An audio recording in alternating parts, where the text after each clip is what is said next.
పాదరసలింగం చూడడానికి మనకి ఇప్పుడు బంగారపు రంగులో ఉంటుంది, కానీ దాని నిజ స్వరూపం వచ్చి వెండి కలర్. వెండి కలర్ నుండి మనం చూస్తూ ఉండగానే 5 minutes లో గోల్డ్ అయిపోతుంది.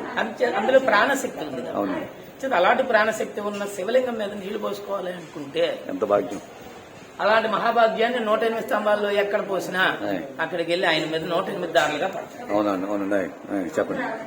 అలాంటి మహత్యం అనేది ప్రజలందరికీ ఉండాలనేది అదొక స్వామివారు మీకేనా ఇది కల్లో కానీ కనబడ్డం ఆయన సంకల్పం మంచి సంకల్పం.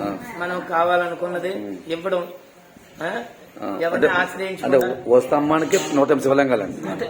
ఒక స్తంభానికి 1000 ఒక స్తంభానికి అండి. అలాంటి 108 స్తంభాలు అంటే ఎన్ని అవుతుంది స్వామి? 119,664. ఫిగర్ కింద ఉన్నారు స్వామి. అది మన 108 స్తంభాలు కూడా అంటారు తప్పించండి. లక్షల శివలింగాలు కూడా అంటే ఎక్కడ లేదు ఇది. మన ఏరియాలో లేదండి. మన ఏరియాలో లేదు. 108 స్తంభాలు కూడా ఎక్కడ లేదు. తర్వాత ఎక్కడ లేదండి. అలాగే నిత్యం భోజనం పెడతారు. ఇక్కడికి వచ్చిన వాళ్ళు అతి ముఖ్యం ఏంటంటే బియ్యం తెచ్చుకోండి, కొబ్బరికాయ తెచ్చుకున్న, పాలు తెచ్చుకున్న, అది మీ మనోభావం. కానీ ఇక్కడికి వస్తే ఖచ్చితంగా బియ్యం తెచ్చుకోండి. ఎందుకంటే వాళ్ళ చేత దానం అనేది చేయించడానికి కోసం. ఈ 30 మందికి మేము ఎప్పటి నుంచో చేస్తున్నాం కాబట్టి దాని గురించి అంత ఆలోచించక్కర్లేదు. ఇంకా జనం పెరిగి ఇంకా నేను చెప్పిన బియ్యం తీసుకురాగలిగితే ఇంకొక 30-40 మందిని ఎంతమందినైనా పంచవచ్చు. అందుకోసం ఇక్కడికి వస్తే గుడికి వస్తే బియ్యం తెచ్చుకోండి అని బలమైన కారణం అది చెప్పడం. కార్తీక మాసం కాకుండా ఎప్పుడు జనం వస్తూ ఉంటారు గుడికి. నిత్యం వస్తూనే ఉంటారు. ఈ గుడి వల్ల ఎలుగుల గ్రామాలు కూడా మంచి పేరు వచ్చిందని జనం విడికిరండి. అంతే. ఆశ్రమంలో ఉండేది చిన్న పాకలో ఉండేదని మేము వచ్చిన ఫస్ట్ లోనే అక్కడ మేము చూసాం. మిమ్మల్ని మేడం చూసాం. మీ కృషి, మీ పట్టుదల ఇవాళ ఎంతమందికి చూసే భాగ్యం ఇచ్చారు. దీనికి మీ కష్టం, మీ అంత కష్టపడారు మీకు మేడం తెలుసు కదండి.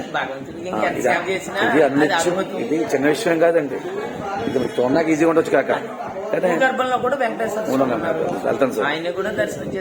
ఎంత భాగ్యం స్వామికి. దీని ఇంకా మీ స్వామి ఇంకా పైకి తీసుకెళ్లాలి. మీరు మేడం కూడా హ్యాపీగా ఉండాలి. ఇంకా వెళ్ళాలి.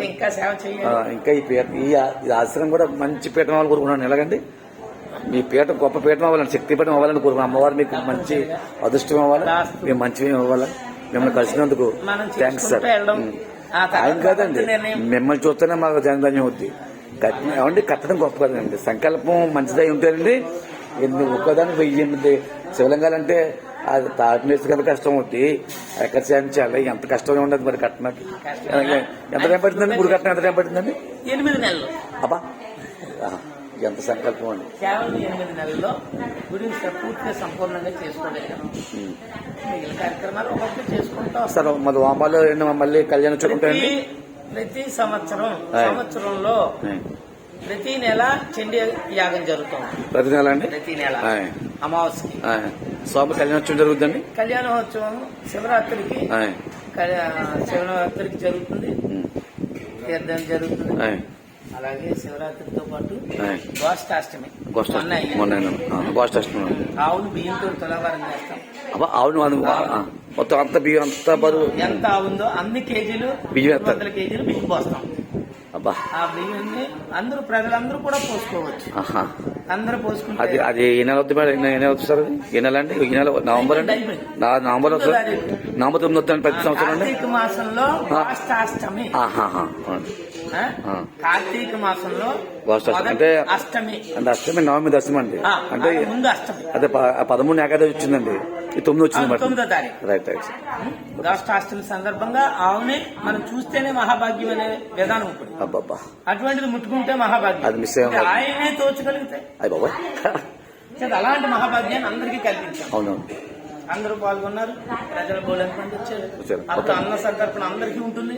ఆ రోజు నిత్యం అన్న సంతర్పణ వచ్చాం సార్. నిత్యం ఉంటుంది. ఆ రోజు 10,000 మంది వరకు భోజనం చేసి వెళ్ళారు భక్తులు. థ్యాంక్స్ స్వామి. సార్ నువ్వు స్వామి దర్శించుకుంటాం.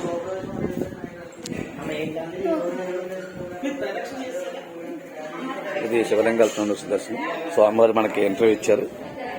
ఫస్ట్ వినాయకుడు, ఇది వినాయకుడు చూడండి, సిద్ధి వినాయకుడు.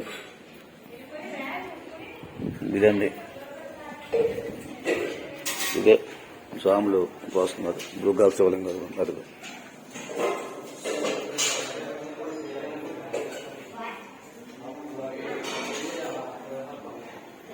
ఇక్కడ నీళ్లు పోస్తాయండి. ఇక్కడ భక్తు నీరు పోస్తాయండి. శివలింగం పెట్టుకోండి.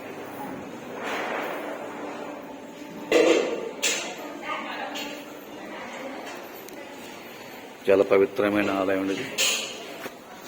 భక్తులు నీరు పోస్తా ఉన్నారు.